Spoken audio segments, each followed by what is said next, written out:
Bienvenidas compañeras, en esta ocasión les contaré qué temas se trataron en el primer encuentro de gestores de riesgo del año 2021. Sin más preámbulo, esta fue la agenda.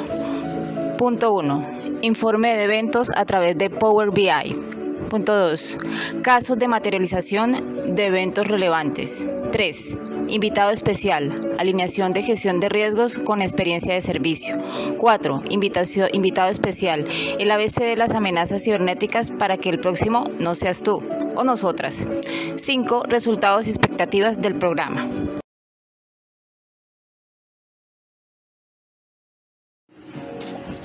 La compañía ideó una nueva herramienta llamada Power BI con una URL que nuestras madrinas de la gerencia de riesgos compartieron y que nos permitirá a los gestores inicialmente, luego habilitarán a los gerentes el poder visualizar el informe ejecutivo y el informe de eventos materializados. Vemos en pantalla lo que podemos filtrar, ver el volumen de eventos por mes, por bimestre, trimestre, como lo necesitemos, el valor de pérdidas, las recuperaciones y la cuantía total de la pérdida. También podremos realizar filtros mirando qué procesos y qué productos se afectaron, si hubo pérdida económica, la cuantía en recuperaciones. En pocas palabras, nos hace más comprensible y amigable toda esta información que también podremos exportar a Excel. En síntesis, la forma de visualizar los eventos de riesgo será más asequible en comparación al antiguo método, que ingresábamos con un largo paso a paso y un código de números. Ahora solo ingresamos al link, contraseña, usuario de red y listo. Otro tema tratado son los eventos relevantes y repetitivos, como la validación de condiciones de asegurabilidad, registro de datos de los consumidores. Esto se da mucho en las oficinas, les informaron. También la entrega de clausulados, el registro de datos de las condiciones de negocio cerradas o diferentes a lo que se acordó con el cliente o valores que no corresponden, así como temas de tasas, comisiones. Esto es muy frecuente, así como algo que está tomando fuerza con los eventos de riesgo son la falta de constancia de asesoría. No existen los soportes o los clientes cada vez más se quejan que no se les explicó o brindó toda la información clara y completa respecto al producto que contrató. Respecto a la figura 1, vemos que la compañía en el 2020 tuvo una pérdida de 554 millones de pesos, esto basado en los eventos reportados a la gerencia de riesgo, pero pues ellos saben que la realidad de las situaciones que se presentan son muchísimas más, entonces pueden deducir que la pérdida es mucho mayor a la aquí informada. En la figura número 2, como dato de interés, el riesgo con mayor pérdida durante el año 2020 fue un caso que se presentó de jineteo del ramo de SOAT. Este representó un 65% de la pérdida de la compañía. En la figura número 3 nos muestra que el riesgo con más materialización de eventos fue en el de facturación de póliza en el macroramo de seguro de personas. Nos invitan a realizar acuerdos de niveles de servicio con los intermediarios, sensibilizando y haciendo refuerzos a tomadores grandes, informándoles la importancia de esos temas que desde la superfinanciera y todo el concepto de riesgo, la retroactividad en las aseguradoras se considera un evento de riesgo. Han encontrado actividades de 6 meses, es decir, en junio piden incluir un asegurado desde enero, siendo que viene con un siniestro de marzo y ni siquiera sabíamos que teníamos ese asegurado. Esto es un comportamiento que puede afectar la operación de la compañía. El segundo riesgo con mayor materialización corresponde a una inadecuada atención y protección al consumidor financiero. La gerencia de riesgos ha percibido que ya se está volviendo muy constante y repetitivo el riesgo reputacional, que es casi imperceptible. Ellos dirían que casi silencioso, pero que afecta en una gran proporción nuestra comercialización, porque simplemente un cliente si se siente mal atendido, pone queja e inclusive otros no lo hacen y solamente deciden no renovar e inician esa mala propaganda, todo esto desencadena una cantidad de impactos económicos, menos producción, mala imagen en cuanto a atención y servicio.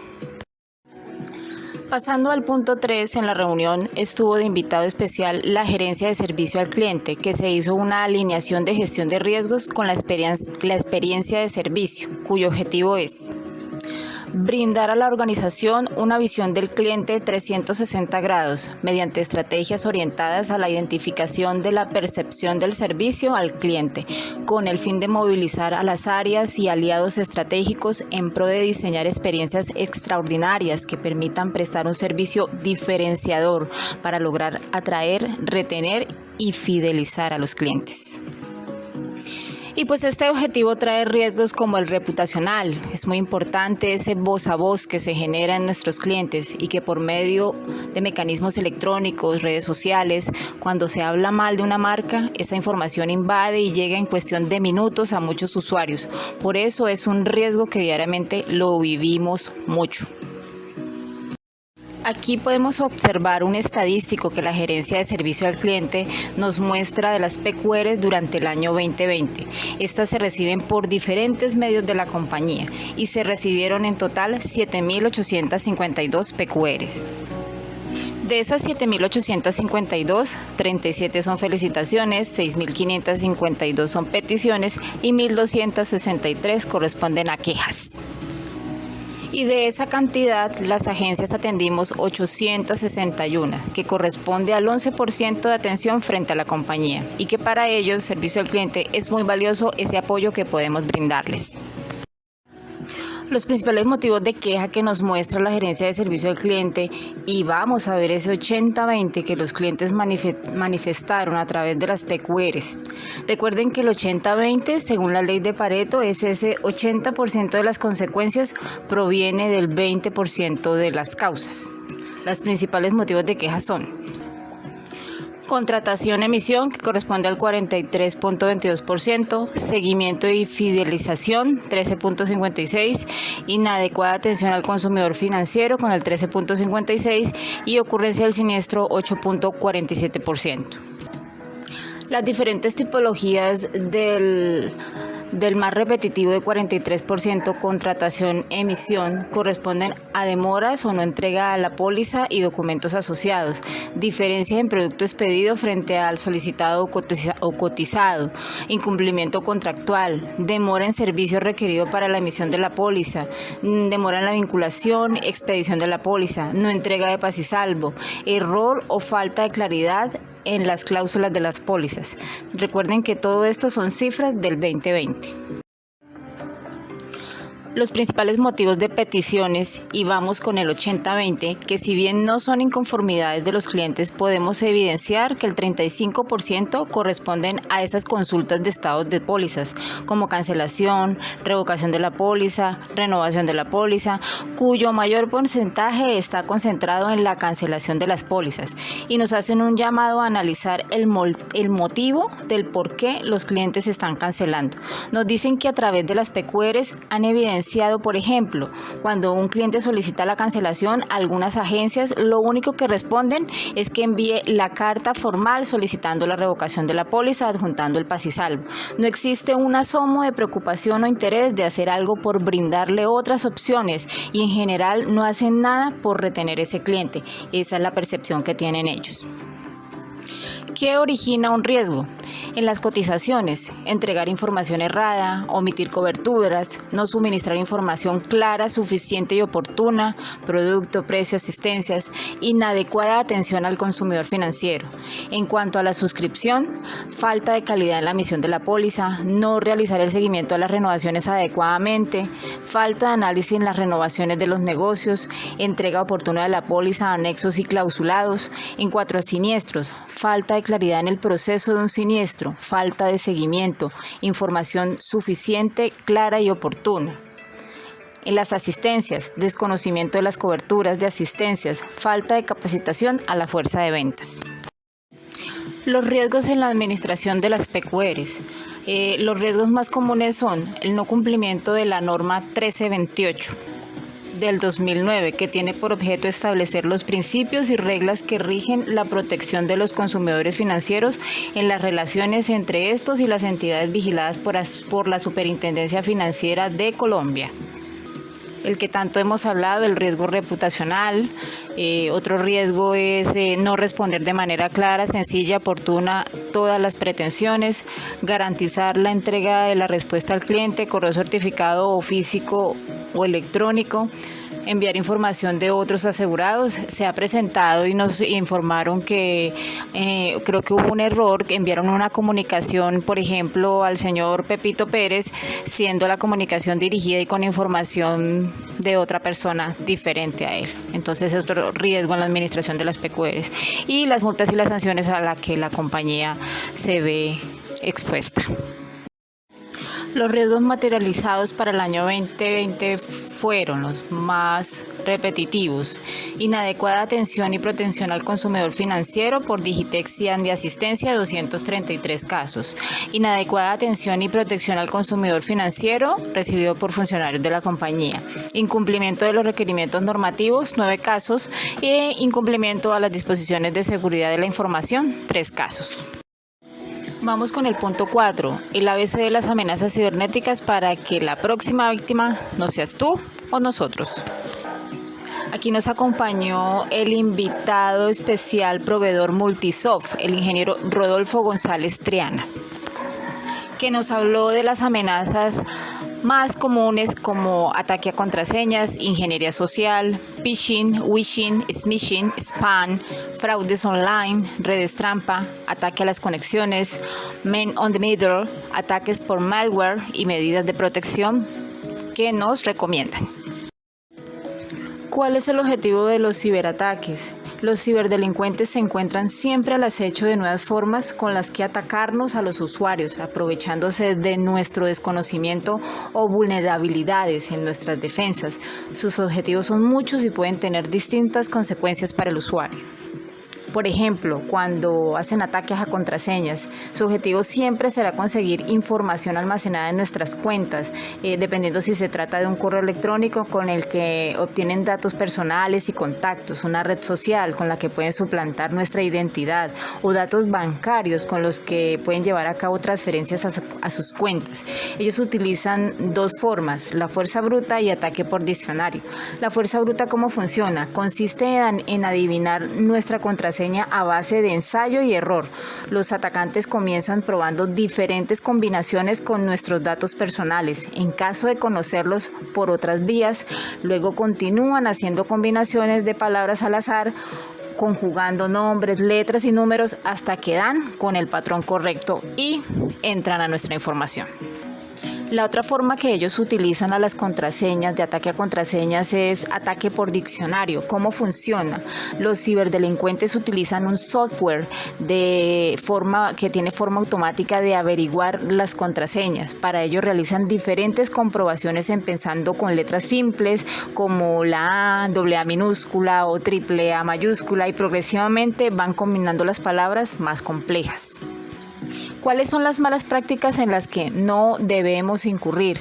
Utilizar la misma contraseña para distintos servicios, utilizar contraseñas débiles, fáciles de recordar y de atacar, utilizar la información personal a modo de contraseñas como la fecha de nacimiento, apuntarlos en notas o en archivos sin cifrar, o sea, sin algún comprimido, guardar las contraseñas en webs o en el navegador, y también hacer uso de patrones sencillos como utilizar la primera letra en mayúscula seguido de 4 o 5 números y añadir 1 o 2 números o un carácter especial. Esos patrones acaban por popularizarse, facilitando aún más la tarea a los ciberdelincuentes. Ojo con eso. Ahora veremos la ingeniería social. La ingeniería social se basa en un conjunto de técnicas dirigidas a nosotros los usuarios con el objetivo de conseguir que revelemos información personal o permita al atacante tomar el control de nuestros dispositivos. Existen distintos tipos de ataques basados en el engaño y la manipulación, aunque sus consecuencias pueden variar mucho, ya que suelen utilizarse como paso previo a un ataque por malware.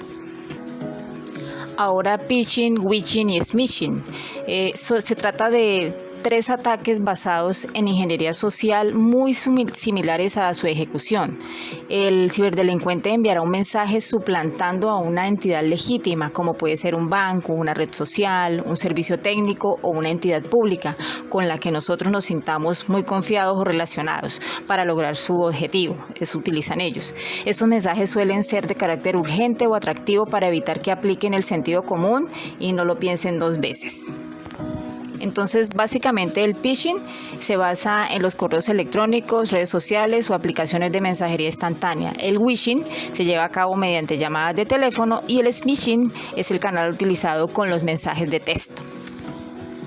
¿Qué nos aconsejan para evitar ser víctimas de todos estos ataques? Ser precavidos, leer el mensaje detenidamente, especialmente si se trata de entidades con peticiones urgentes, promociones demasiado atractivas. Para no ser víctima de phishing, ¿qué podemos hacer? Leer detenidamente, detectar errores gramaticales en el mensaje.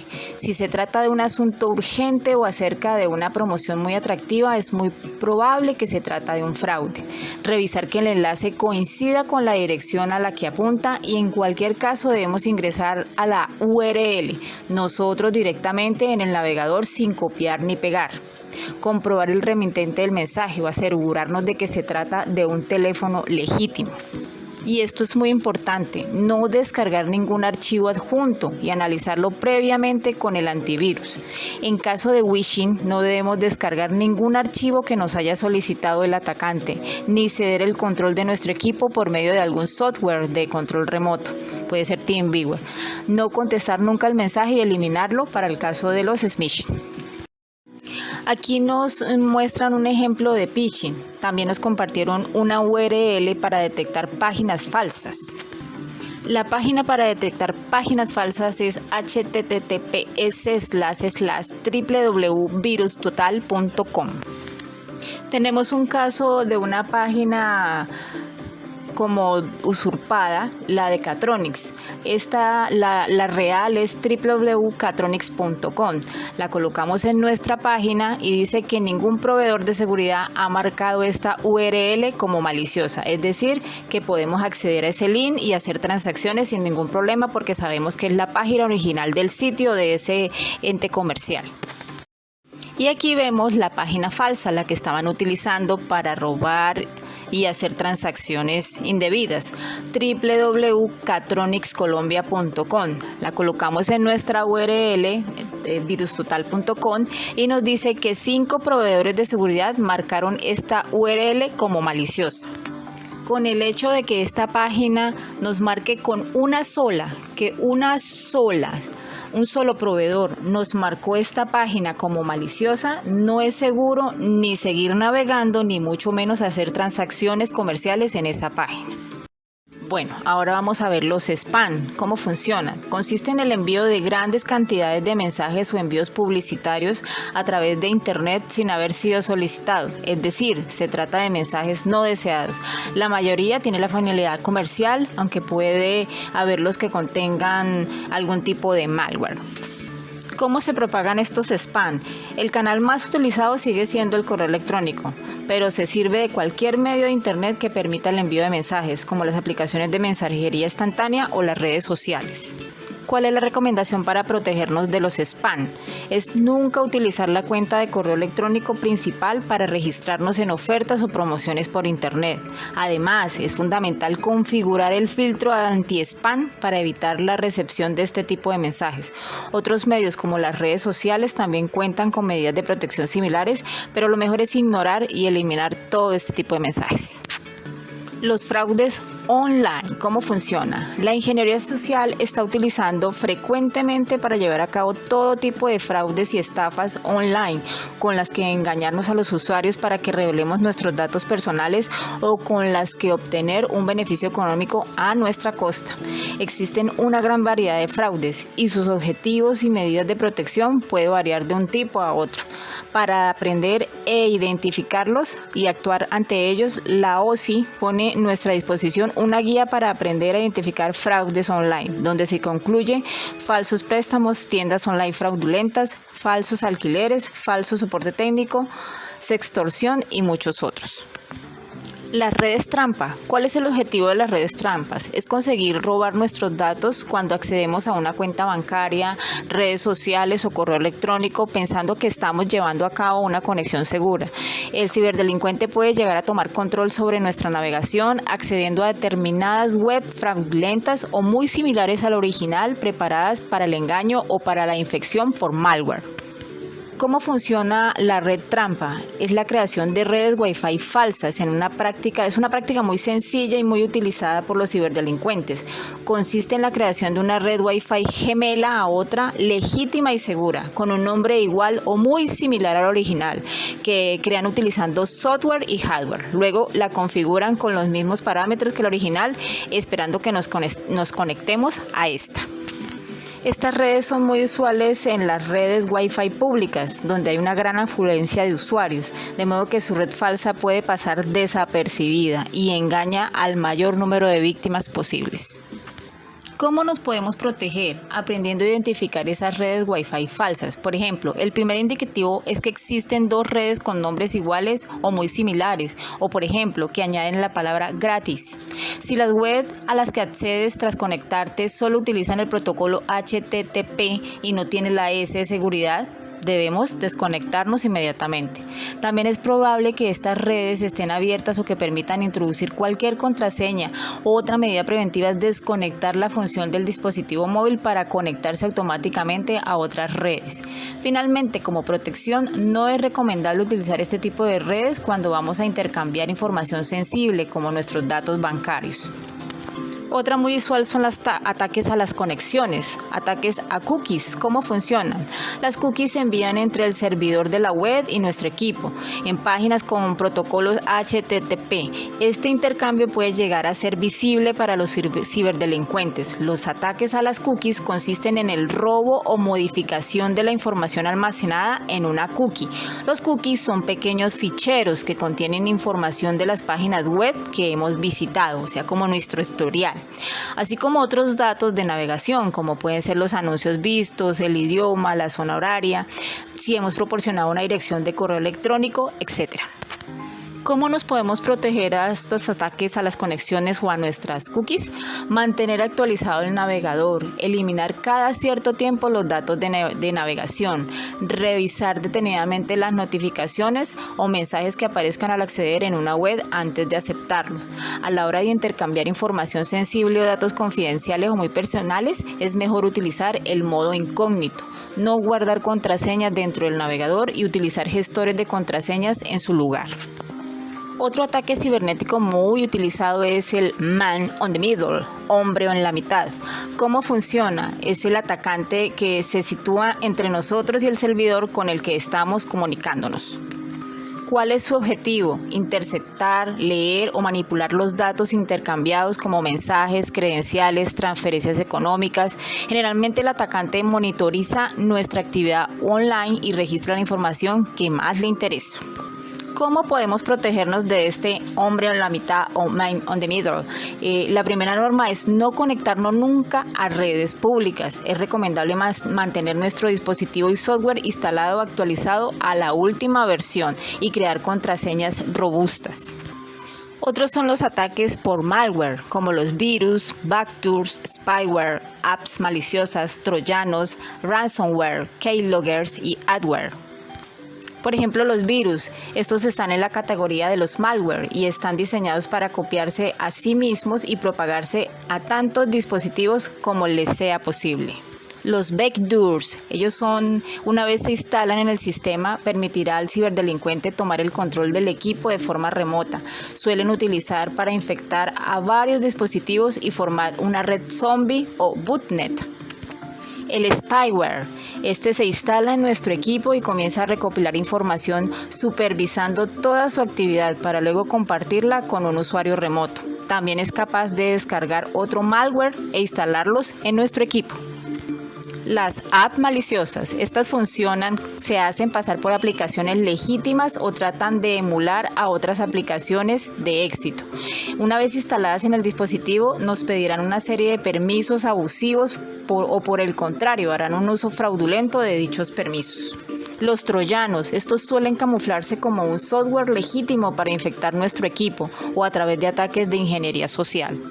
Los ransomware, ellos consiguen tomar el control del dispositivo para cifrar el acceso al mismo y o nuestros archivos de discos duros. A cambio de recuperar el control y la información, nos exigirá el pago de un rescate. Los keyloggers. Ellos realizan un seguimiento y registran cada tecla que se pulsa en un equipo sin nuestro consentimiento. Pueden estar basados en un software o en un hardware, como por ejemplo un dispositivo USB. Los adware. Estos se tratan de un software malicioso diseñado para mostrarnos anuncios no deseados de forma masiva. Bueno, aquí vemos un pequeño decálogo que nuestro invitado, el ingeniero, nos comparte en cuanto a prácticas en ciberseguridad para mejorar la protección de los dispositivos y la seguridad de la información de los usuarios frente a los ciberataques. Por ejemplo, evitemos conectarnos a redes Wi-Fi públicas o a conexiones inalámbricas desconocidas, no compartir información personal, hacer copias de seguridad, tener cuidado por donde navegamos, utilizar siempre un antivirus, mantener el sistema operativo del navegador y aplicaciones siempre actualizado, utilizar contraseñas robustas y diferentes y cambiarlas en un periodo de tiempo muy corto y desconfiar de los adjuntos sospechosos, enlaces o promociones demasiado atractivas. Ya para terminar el quinto punto, los resultados 2020 gestores de riesgos por zonas. Aquí nos compartieron los resultados de los gestores de riesgos en cuanto a cumplimiento en tareas. Podemos ver que definitivamente la zona en que estamos, Centro y SEAT Bogotá, es una de las más juiciosas y cumplidoras y comprometidas con el programa de gestores de riesgos. El cumplimiento general de la red de oficinas con el programa de gestores de riesgos está en un 90%. Y la zona Centro y SEAT Bogotá, donde está Neiva, vemos que es la zona que tiene el mayor porcentaje de cumplimiento, el 94%. Como lo dije hace un momento, somos de los más juiciosos y cumplidores en las tareas que nos asignan en el programa de gestores de riesgos. Gracias a ustedes, compañeros, por todo su apoyo. También nos presentaron las expectativas del programa de gestores de riesgos para el 2021. ¿Cuáles son esas expectativas? Buscan ampliar la participación de las gerencias, directivas y personal para que aporten en el fortalecimiento de la gestión de los riesgos, cumplir en el 100% en los compromisos del programa, fortalecer e incrementar el reporte de eventos de riesgos y mejoras de la operación de las oficinas a través de este reporte con el fin de mitigar los riesgos y con esto pues evitarle multas y sanciones a la compañía e inclusive a nosotros mismos como funcionarios. Y como siempre nos dejan unas tareitas por desarrollar. Debemos diligenciar una encuesta en Forbes. Aquí yo les voy a compartir el link, también les compartiré las respuestas, siempre y cuando estén de acuerdo. Si ustedes creen que de acuerdo a lo que hayan escuchado y visto en el video, entonces ustedes pueden asimismo llenar la encuesta. Eso era todo, compañeras, lo que necesitaba compartirles del primer encuentro de gestores de riesgos por medio de este video. Les agradezco el diligenciamiento de la encuesta. Muchas gracias por toda su atención. Que estén muy bien.